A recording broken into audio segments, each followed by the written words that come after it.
por la amistad que me une con el invitado de esta tarde y desde un clima muy familiar, muy coloquial, me permito romper el protocolo del inicio de esta entrevista. Lo primero es que yo de muy pequeño oí hablar de tu familia como una familia ejemplar y referencial. Y oía también de pequeño, yo no intervenía en esas cosas, a los mayores, que tu padre era, por su profesión, un hombre de un gran respeto. Que eso es un gratísimo recuerdo, ¿no?, de la familia. Y que me agrada muchísimo pues, tener después el conocimiento, que ya llevamos años, ¿no?, de vernos no mucho, pero de tener una buenísima relación. Pues en cuanto al hijo, que es el que presentamos hoy, padre José Manuel Asún Jordán Escolapio, nacido en Jaca, jacetano, es el invitado porque tiene desde su juventud una riquísima experiencia en el mundo, tanto como sacerdote religioso, escolapio, como docente. Y además en ámbitos distintos a los nuestros, con lo cual podemos contrastar, enriquecernos, aportar. Yo por eso te agradezco de corazón esta disponibilidad, porque no es para mí, sino un servicio abierto, como bien sabes, a cualquier parte del mundo. Y me voy a limitar en ese sentido. Me he encontrado contigo gozosamente en estas merecidas vacaciones, aquí en tu tierra, en nuestra tierra. También decir que en aras, para que los que nos estén viendo y escuchando tomen nota de tu juventud acumulada, que no habías nacido cuando yo había pasado ya como alumno del colegio de los Escolapios de Jaca. Sí. Bueno, yo te agradezco muchísimo que podamos platicar, como se dice en México. Sí, estoy aquí en nuestro pueblo, en nuestra ciudad, en nuestra Jaca, y como decías, bueno, para mí es muy... me sacas los colores, ¿no?, cuando nombras a mi familia, entre otras cosas porque, bueno, mis padres murieron relativamente recientemente y estamos limpiando la casa, ¿no? Entonces, yo me he encontrado pues muchas cosas, ¿no?, muchos recuerdos, muchas vivencias. Ahí, por ejemplo, mi padre tiene de cada uno de nosotros, tiene un álbum donde están no solamente los datos del nacimiento, del bautismo, de la confirmación, todos los boletines de notas desde... Yo fui alumno de las Benitas, ¿no?, antes de venir a los Escolapios. Bueno, es una cosa alucinante, ¿no?, de cada uno de sus hijos. Y bueno, y luego, pues no sé, visitar la catedral y ver la capilla de Santa Orosia, ¿no?, y ver al párroco y recordar a mi madre, ¿no?, que casi formaba parte del paisaje de ahí de la catedral, ¿no? Me emociona. Emoción que contagia, ¿eh? Y por eso vamos a dar paso, después de este tributo que les hacemos ahora a nuestros antepasados, a tu itinerario académico. Bueno, hasta donde yo sé, magisterio, filosofía y teología en las universidades de Zaragoza y Salamanca, y tiempo después, tú irás contando en concreto, doctorado en educación en la Columbia University de Nueva York. Sí, bueno, realmente nuestra formación como religiosos, pues nosotros después del noviciado que hicimos en mi generación y muchas otras en Peralta de la Sal, porque nuestro fundador, San José de Calasanz, es ostense como nosotros, ¿no?, de patria aragonesa, como él decía, pues en el lugar de su nacimiento tenemos todavía un santuario, la Orden de los Escolapios, y allí han sido el noviciado durante muchísimos años, y allí hice el noviciado, y después del noviciado nuestro programa de estudios era, en ese momento, pues todos fuimos a hacer el magisterio en una escuela de magisterio de la Iglesia, que fundaron varias congregaciones religiosas en Zaragoza, mientras estudiábamos la filosofía de la carrera, digamos, sacerdotal, y después fuimos a Salamanca, efectivamente, a un instituto de formación religiosa que estaba adscrita a la Pontificia de Salamanca. Mientras estaba en Salamanca estudiando la teología, hice la carrera de pedagogía en la Universidad Civil, porque en aquellos tiempos, que estamos hablando ya de hace 1000 años, pues después del magisterio había un curso puente, así se llamaba, y pasábamos a hacer la licenciatura. Y con esos estudios es cuando empiezo a trabajar como religioso, hago mi profesión solemne y me ordeno de sacerdote en el año 1981, aquí en Jaca, en la catedral. Monseñor Belda era el obispo. Juan Ángel Belda. Ángel Belda. Y luego pues tuve varios destinos como escolapio, pero estuve en Logroño, estuve en Zaragoza, estuve en Peralta de la Sal, pero había un grupo de escolapios que éramos un poco inquietos y queríamos trabajar en la escuela pública. Y efectivamente luchamos para lograrlo y así es como al final de los años 80 yo entré a trabajar en la educación de adultos como funcionario, como maestro de la escuela pública, en el casco viejo, en el casco histórico de Zaragoza, ¿no? San Pablo. En el barrio de San Pablo, que en aquel momento era un laboratorio social, ¿no? Porque estaban todas las enfermedades sociales, ¿no? De migración, entonces eran todavía portugueses, algún marroquí, sobre todo gitanos y tal, ¿no? Y ahí estaban todas las actuaciones que se decía entonces de Cáritas, de Ozanan, de todos los movimientos, digamos, de respuesta de la Iglesia. Y yo creo que por eso, pues como yo era sacerdote, era escolapio, el ministerio, que entonces todavía no estaban ni las competencias de educación transferidas a Aragón, pues creamos un grupo y fundamos un centro de educación de adultos y un programa de formación, digamos, de respuesta a todas las necesidades en el casco viejo de Zaragoza. Que tiene un nombre, que es Gómez Lafuente. Sí, señor. El centro este. Sí. Qué bien te has documentado. Bueno, es que he hecho un seguimiento de tu vida como una persona tan cualificada y tan próxima, aunque no hayamos estado mucho tiempo, la geografía nos ha separado, de tal nivel de cualificación académica y experiencial que vas a ser sometido a un examen. Ah, bueno. Yo creo que un doctor tendrá respuestas Sí, para todo. bueno, si no, sí. Bien. Bueno, te quiero decir que en ese momento, precisamente fue un momento muy interesante de la educación en Aragón, porque coincidieron varias personas que luego han tenido mucha influencia en el desarrollo posterior, ¿no? Estaba como delegado episcopal de la educación católica Monseñor Manuel Almor, ¿no? Que era de la diócesis de Zaragoza. Estaba como delegada, que era delegada provincial, Pilar de la Vega, que ha sido una cristiana socialista muy importante, y coincidieron, se creó ahí unos dinamismos muy interesantes, ¿no? De cara a la educación.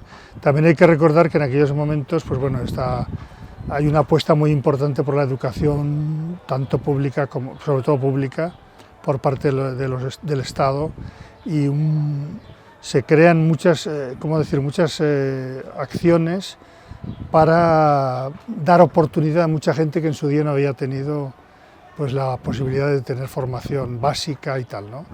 Estos centros de adultos fueron muy importantes, fue un hecho importante en todo el país, pero especialmente en Aragón, en Andalucía, en otros sitios, porque dieron muchas oportunidades a gente que no la había tenido en su momento, ¿no?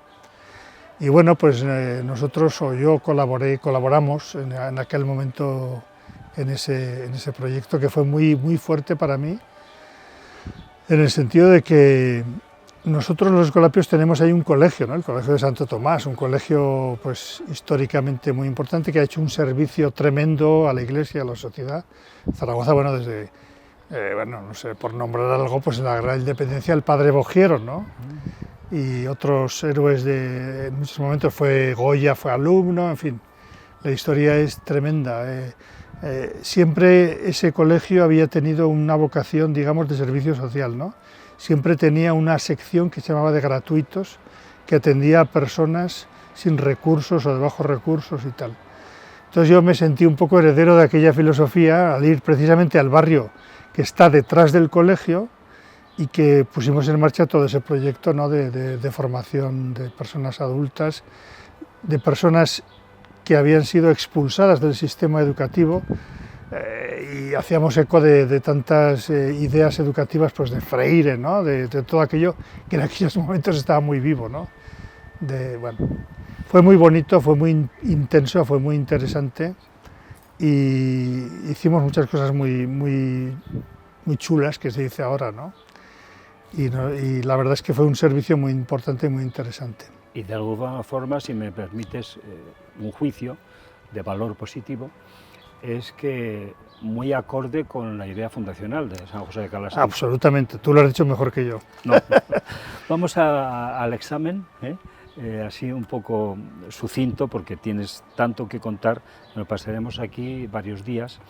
Y si te parece, yo me imagino cómo empiezas a levantar el vuelo, porque además irías en avión, y me voy a limitar a decir tus aterrizajes que yo conozco, para que nos cuentes esquemáticamente, ¿no?, tu recuerdo, experiencia breve de cada lugar. Los primeros se me ocurren en África, y en África, Camerún, Senegal. Sí, bueno, esto tiene una historia. Estando ahí en el proyecto este del Centro Histórico de Zaragoza, del Casco Viejo, proyecto educativo y tal, pues el Ministerio de Educación y Ciencia busca personas para formarse en un instituto que tiene la UNESCO en Hamburgo. Y bueno, pues no sé muy bien por qué, pero me eligen a mí y me mandan a una formación ahí en Hamburgo durante 6 meses, que fue interesantísimo. Este instituto, que ahora se llama de la formación permanente, entonces se llamaba de la educación para toda la vida, algo así. Sí, claro. Y nos juntamos gente sobre todo de países del sur global, que se dice ahora, ¿no?, de África, de Asia y unos pocos europeos, ¿no? Y era muy interesante porque todos traíamos nuestro bagaje, pues en mi caso de la educación de adultos y de personas desfavorecidas en Zaragoza, y ellos pues venían con todos los temas tremendos, ¿no?, de las necesidades educativas de los países del sur, y se creaba un ambiente de aprendizaje mutuo muy importante. Y bueno, ahí estuve 6 meses, fue muy interesante, y a raíz de aquello es que me mandaron a una misión a África. Mi primer destino fue Sierra Leona. Fue muy interesante ese viaje, porque al llegar en el avión iba con unos belgas que eran traficantes traficantes, no sé, negociantes, vamos a decir, de diamantes y de minas y tal. Y entonces en ese momento estaba la guerra de Liberia. Y cuando llegamos, ahí iba a haber una reunión de varios países de África, que estaba en parte financiada por el Ministerio de Educación español, de elaboración de materiales para la alfabetización de adultos. Entonces cuando llegamos, yo me junté a estos belgas y bueno, me dicen, bueno, ¿y qué vas a hacer aquí y tal? Y yo les expliqué un poco el proyecto este, pero tardaba en llegar los otros de los países africanos porque estaban en guerra, en fin. Y me decían, bueno, pues no te preocupes, vamos a vivir la dura vida del expatriado en el trópico. Y nos íbamos a jugar al golf, que yo no tenía ni idea. Pero era el contraste de un país que estaba vecino en guerra, Liberia. Sierra Leona era un caos aquello. En el sitio donde estábamos estaba el nuncio de Liberia, que conocí, en fin, una serie de cooperantes de distintos organismos internacionales. Y luego estaban traficantes de armas. Entonces era justo cuando empezó la guerra del Golfo, también la primera guerra del Golfo. Era un momento así muy convulso en la historia nuestra de la humanidad. Y bueno, desde la perspectiva de poder colaborar en la alfabetización, en dar oportunidad a todas aquellas personas en África que no habían tenido la capacidad de crear oportunidades para educarse y tal y cual. Era un contraste muy fuerte, ¿no?, entre aquella gente que venía a traficar armas y a vivir la guerra y los que estábamos luchando por la educación. Ahí descubrí de nuevo siguiendo pues digamos las huellas o la intuición, el carisma de nuestro fundador, que la educación es muy potente para transformar las sociedades, ¿no? Y las personas, y cómo en medio de tantas situaciones tan convulsas, la educación podía aportar y crear futuro, ¿no? Y transformar las sociedades, ¿no? Fue muy fuerte, muy interesante, muy rico para mí, y a raíz de aquella visita a Sierra Leona primero, luego también fui a Senegal, efectivamente, como dices, a otra reunión de estos mismos proyectos, ¿no? Y estando en Senegal, me parece que fue la primera vez que fui a Sierra Leona, volví pasando por Camerún, porque en Camerún los Escolapios, la provincia nuestra entonces de Aragón, había hecho una fundación en Camerún. Fueron 5 Escolapios, ahora es una provincia, ahora tiene casi 100 religiosos y estamos hablando de los años 90. Ha sido exponencial el crecimiento de aquella provincia, pero me acuerdo que llegué por mis medios, ¿no? Sin avisar, no había entonces móviles ni los medios que tenemos ahora de comunicación, ¿no? Y fue muy Luego he tenido oportunidad de volver a Camerún, pero ya para hacer algún trabajo concreto, cursos de formación para profesores de allí y tal, pero sí estuve en Camerún. Y en ese Camerún estaba precisamente uno de los fundadores, que es también medio jacetano, Juan Izuel, que es hijo de Mariano Izuel, de aquí de Jaca, ¿no? De la familia Izuel, que luego se casó y vive en Zaragoza y acaba de escribir un libro, por cierto, que se llama Lamberto no sé cuántos, que es muy interesante porque trata de conciliar, bueno, trata de superar, digamos, la guerra civil, ¿no? El enfrentamiento de las dos Españas y tal. Muy interesante. Pues este Juan estaba ahí en Camerún, fue uno de los fundadores. Carambolas, Sí. que nos reúnen a veces en lugares inesperados, Sí, pero sí. siempre para bien. Claro. Hacemos un vuelo y nos vamos a Estados Unidos. Harlem neoyorquino. Sí.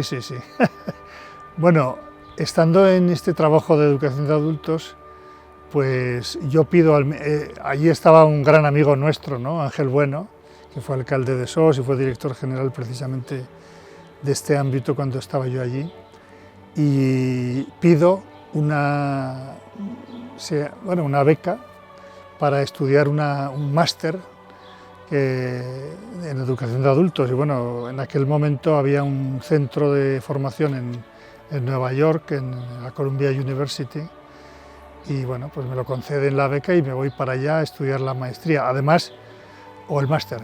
Vengo de México y entonces maestría es una palabra que se utilizamos en México, ¿no?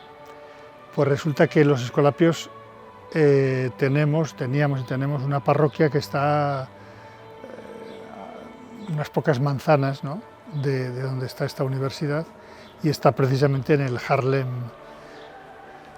hispano más bien, porque Harlem, en la ciudad de Nueva York, la isla de Manhattan, encima del Parque Central empieza una zona que se llama Harlem. La arteria principal es la calle 125, para los que hayan estado allí, y esta parroquia nuestra está en la calle 131, y la Universidad de Columbia está en la calle 116. Entonces todo está relativamente cerca, ¿no? Pero en la zona donde está nuestra parroquia, la parroquia de la Anunciación, es una zona que fue muy irlandesa, pero que desde los años 70-80 mucha migración, sobre todo de la República Dominicana y luego mexicana y tal. Entonces convivían los afroamericanos, por ser políticamente correctos, y los hispanos, ¿no? Los latinos que llaman en Estados Unidos. Entonces yo vivía en esa parroquia y estuve estudiando la maestría gracias a la beca del Ministerio de Educación y Ciencia. Cuando termino la maestría, el Departamento de Educación de Adultos de ahí de la universidad me dice que por qué no me quedo a estudiar el doctorado. Y le digo, pues porque la beca se termina, ¿no? Y entonces me dicen, no, pues nosotros te becamos y tal, y me quedo a estudiar el doctorado y termino el doctorado y trabajo allí de profesor en la Universidad de Columbia se llama, pero la escuela de educación, bueno, la sección de la universidad que se dedica a la educación, psicología, etcétera, se llama Teachers College, que es una escuela de posgrados, ¿no? De maestrías y doctorados.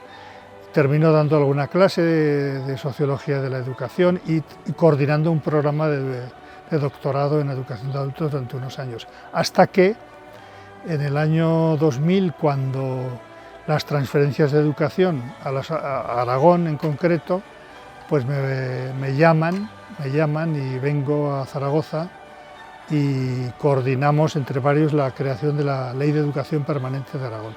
Vuelvo a ser funcionario, pero ya no voy a dar clases, sino que vuelvo a la dirección, a la DGA, a la Consejería de Educación. Estaba Eva Almunia, estaba Ángel, en fin. Fue también una experiencia muy bonita y muy interesante. A la vez pues colaboré algo con la Universidad de Zaragoza y con la Universidad de Barcelona, dando alguna clase. Cuando me hablas de universidad y has dicho antes algo de México, ahí tenemos que dedicar un ratito. Sí, sí. No muy largo, pero luego no va a ser que nos... efectivamente tenéis la Escuela Pía, una universidad, Cristóbal Colón, en México, y allí creo que vas como el año 2004, pero acabas de volver de allí, o sea que han sido varios años. Sí, lo que pasa es que voy en dos periodos. Primero voy del 2004 al 2009, vengo a nuestra provincia de Aragón justo en el momento en el que, como en otras muchas órdenes, se hace una reestructuración, ¿verdad?, por la falta de vocaciones, etcétera, y entonces nos fusionamos la antigua provincia de Aragón con la de Baskonia y Andalucía y se forma una gran provincia que se llama Emaús. Participo en ese momento de la fusión y luego vuelvo a ir a Veracruz. El sitio de México donde está la Universidad Cristóbal Colón es Veracruz. En donde has llegado a ser, el año 2014, rector de esta universidad. Así es. Las peripecias, bueno... es interesante decir que esta universidad, y bueno, Veracruz es el puerto del Atlántico del país México, que es un país extraordinario, muy complejo, pero muy diverso. Yo llego allí primero a colaborar en la formación de los docentes, una transformación, digamos, que está en el 2004, ¿no? Siempre todas estas instituciones están en movimiento, están en transformación, están en adaptación. Y bueno, un padre escolapio que trabajaba en la Universidad de Barcelona me pide, con el que yo había colaborado, me pide que vaya, bueno, y el general, y bueno, total que me llevan allí y llego en ese momento, ¿no? Y Veracruz es el puerto de México del Atlántico, ¿no? Es por donde llega Cortés, donde llegan los exiliados de la República. Es un sitio fantástico, ¿no? Es un estado que es muy estrecho. Es lo contrario de lo que pensamos en México, ¿no? Cuando pensamos en México pensamos en mariachis, en cactus, en tal. Esto es un paraíso tropical, tiene una montaña de 5.700 metros, la montaña más alta del país, un volcán apagado, el Orizaba, y es una tira larga de unos 900 o casi 1.000 kilómetros y 150-200 de ancho. Entonces, desde esos 5.700 metros hasta la costa, ¿no? Entonces, una variedad de paisajes impresionante. Entonces, es un sitio de mucho verdor, de mucha selva, Entonces, un país, un estado de muchísima gente, es el tercer estado más poblado del país y bueno, fantástico, ¿no? Entonces, bueno, yo esa primera época colaboro con la Universidad Cristóbal Colón, que a la vez es de las pocas instituciones de educación superior que tienen los escolapios, porque nuestro carisma es la formación básica, ¿no? Es nuestro fundador es solemos decir con orgullo, iba a decir que es el primero que piensa que la educación es un derecho de todos los seres humanos, ¿no? Que no solamente los nobles o aquellos que tienen más oportunidades pueden acceder a la educación, sino que es algo que todos los seres humanos al que tienen derecho, ¿no? Y el primero que es la escuela popular, abierta a todos. Entonces, en Veracruz llegan los padres escolapios catalanes a principios del siglo XX, pero hay la historia de México es muy convulsa, hay 1000 guerras y revoluciones y tal, y en los años 20 que hay un un gobierno muy anticlerical y tal, salen, pero vuelven en los años 50, 60 desde Cuba. Retoman en Puebla, en el centro del país, las obras que tenían, y de ahí se van y llegan a Veracruz. Y en Veracruz había un colegio diocesano que toman los Escolapios, padre Antonio Torrente Viver y otros compañeros, y en el año 69 las familias de los padres de familia de los alumnos del colegio les piden que por qué no hacen una universidad, ¿no?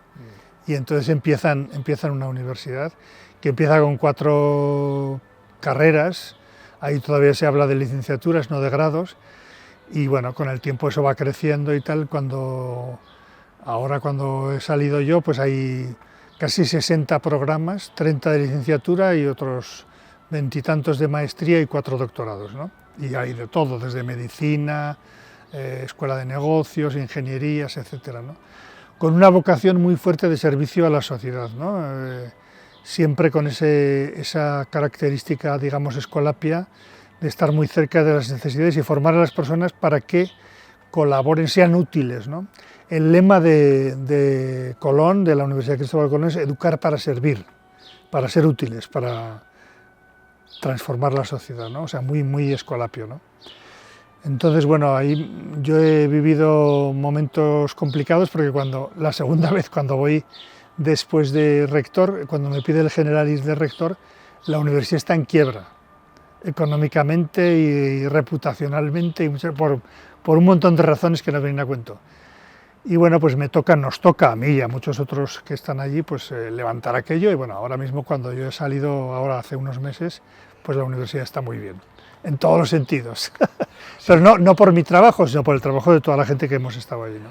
Pero se intuye y se ve en tu rostro la gratificación que has vivido, en esa vuelta a poner a nivel un centro universitario, sí, con valores que yo tenga como un eco en mí, de compromiso social, de buena ética, de formación religiosa, efectivamente, ¿no?, de nivel académico. Sí, sí.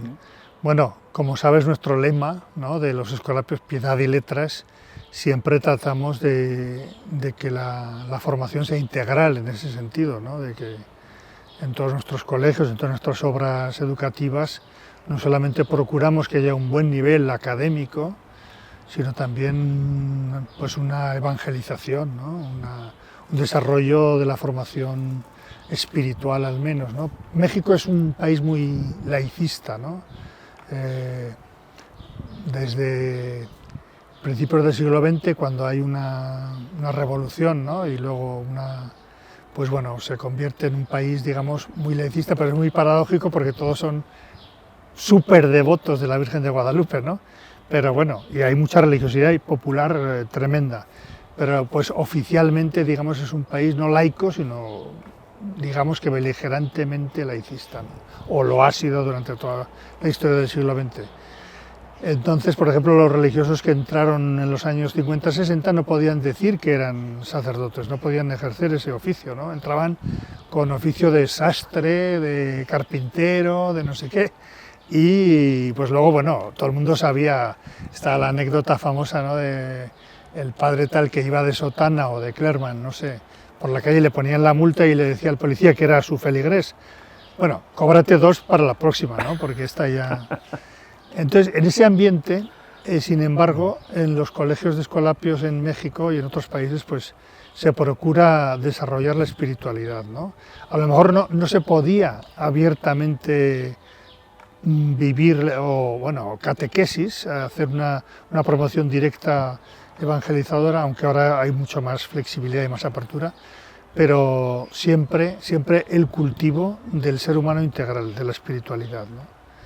Bueno, tú y yo hemos sido alumnos y sabemos que, bueno, en la España que nos tocó vivir, pues era otra cosa, pero siempre en todos los colegios y obras educativas escolapias se trata de formar integralmente, y siempre hay un énfasis especial en la formación, digamos, de la espiritualidad y evangelizadora, ¿no? Diríamos, y vamos culminando ya, cerrando esta entrevista, que daría, como hemos dicho al principio, para días, y como vemos ahora todavía más, si puedo hacer un resumen yo, que quizá es meterme donde no me llaman, pero para los que nos siguen, qué orgullo para San José de Calasanz,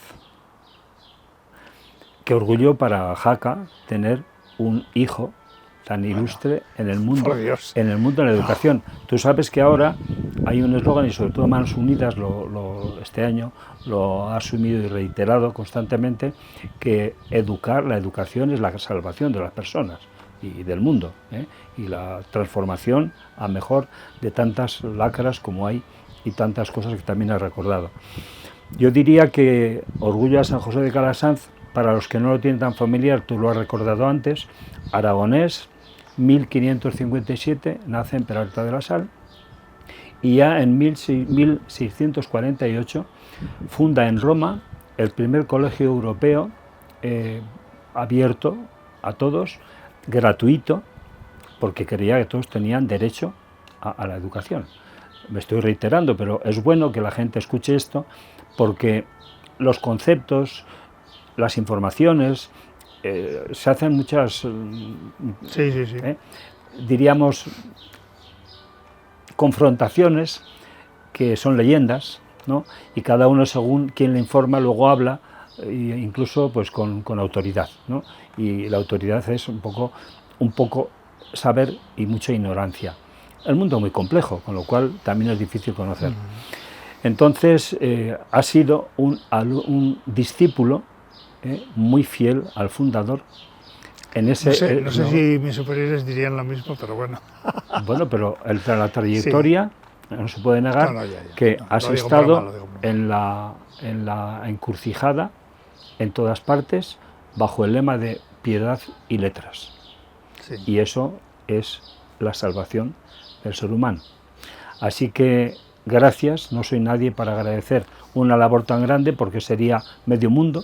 Hemos tocado África, hemos tocado Norteamérica, México y Jaca, y donde pasas, ahí dejas huella por tu buen hacer. Así que me atribuyo este poder de agradecerte, reconocerte tu tarea y de sentirme orgulloso de tener un amigo que de verdad, que ya algo sabía por amigos mutuos, ¿no? Que estabas trabajando siempre con una entrega muy propia de un religioso y de un buen docente, experto en las disciplinas que ayudan a otros a elevar su nivel académico para poder ser dueños de su destino y además servidores de una sociedad que necesita muchos aportes positivos y herramientas que cada uno tenga para tener una vida más digna y ser también servidor de los demás. Así que muchísimas gracias, José Manuel, y ojalá podamos volver a vernos y quién sabe si repetir y seguir. Claro que sí. No, gracias a ti, Paco. Realmente ha sido muy bonito y muy bello y te agradezco sinceramente esta entrevista.